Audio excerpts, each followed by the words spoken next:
All right, guys, this is Ty, Expats Lifestyle.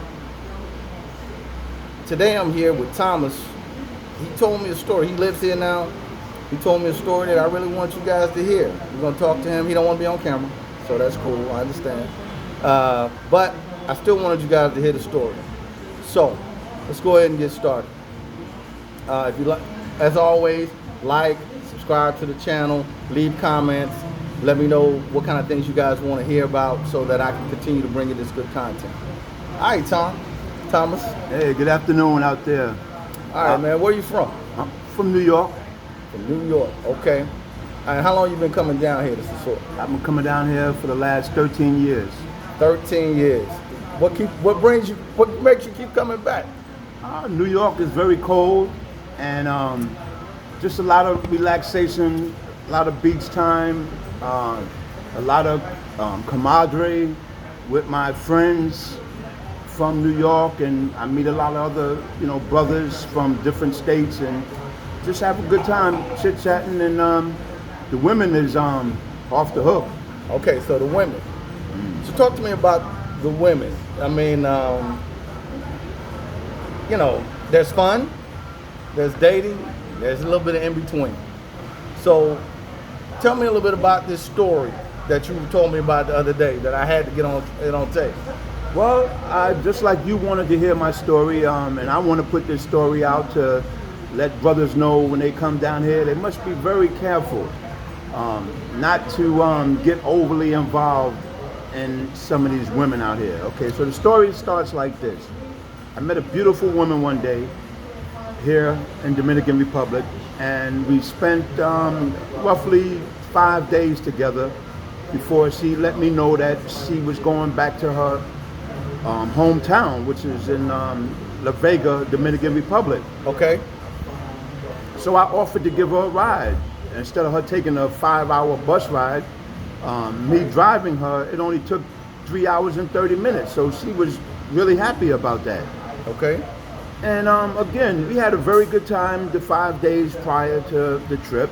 So on our way to La Vega, we stopped by and had some dinner, and we had a really, really good time. Once we got into the town of La Vega, she introduced me to her mother, her aunt, and a few other relatives, and they made me all feel very comfortable.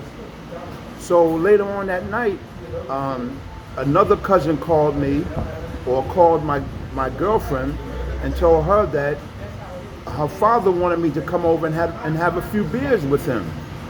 But I had already been hanging out all day and socializing with the mother and other cousins, and I didn't feel really relaxed to go sit around and talk with the father because I don't speak the language very well at all.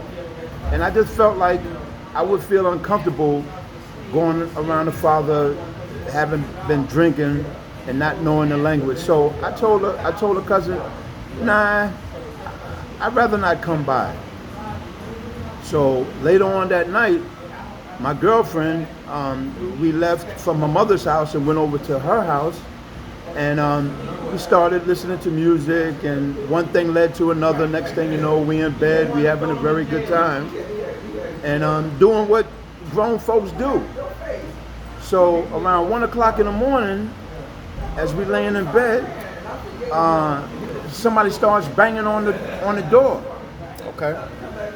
So my girlfriend, she jumps up, goes to the window, and realizes that it's her father and her cousin. Okay.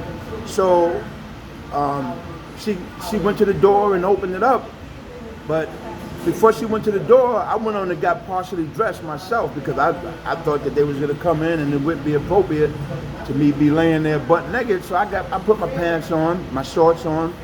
So when the father and the cousin came in, the father had a machete in his hand, and he was very agitated as they both approached me, the cousin and the father.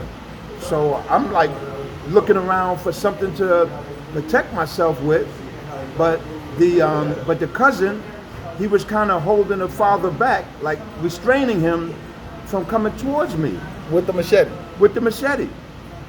Yes. Okay, so what'd he say? Well, he was speaking in Spanish, the father was, But the cousin was speaking in Spanish also as he was holding him back, But he knew English, right? but he knew English. So what did he tell you? So once he got the father somewhat contained and just like calmed down somewhat, the cousin asked me, he says, what is your intentions with my cousin? So I said, well, she's a very good friend of mine. You know, I don't mean her no harm. So he said to me, well, why you didn't come to meet her father? I said, because I don't speak the language, and I felt that I would have been uncomfortable not speaking the language, being around her father. So he asked me, he says, well, what kind of work do you do? I told him what kind of work I do. He says, well, how many kids do you have? I told him how many kids I have. He told me, he says, well, you look like you take very good care of yourself. But I just want you to know that the father was very upset that you refused to come meet with him. So I apologized. As I kept looking at the father with the machete in his hand, he was very upset. He wasn't saying anything, but I could tell that he wasn't really comfortable with my presence being there. So the cousin, he asked me a few other questions, and then he says, well, listen, you take care of yourself. We're going now. Everything is okay. So they left the house. I sat there on the bed for a little while, and I told the girl, I said, listen, I'm not very comfortable here. I want to go back to where I came from. Right. Back You to want to Sosua. leave? I want to leave. Okay, let's go. So she kept insisting, no, baby, just relax. It's okay. Everything is okay. So as I started thinking to myself, like trying to comprehend what just went on, about maybe 20 minutes later, they were kicking and banging on the door again. So at this time, the girl, she jumps up and goes to the kitchen. I follow her into the kitchen, and she pulls out a big knife and places it on the table. So I'm like, okay, what's that supposed to mean? But now they banging on the door, and she's telling them, no, papi, no, papi, no, papi. And they still banging on the door. She's saying, no. Now, all the while this is going on, there's dogs bark in the courtyard, and I'm like, what the hell is going on? Even if I try to run out the back door, maybe this dog's gonna track me down, because I'm hearing all this barking going on. Dogs track me down. You know, so she's telling them, no, papi, and then she's saying other things. So in wait. Spanish. So you really felt like he was trying to get you? Yes. He was trying to attack you with that machete. Yes, I really felt threatened, because I couldn't understand for the life of me Why he was so mad. Why he was so mad, and why did he come back? So what do you think he was so mad about?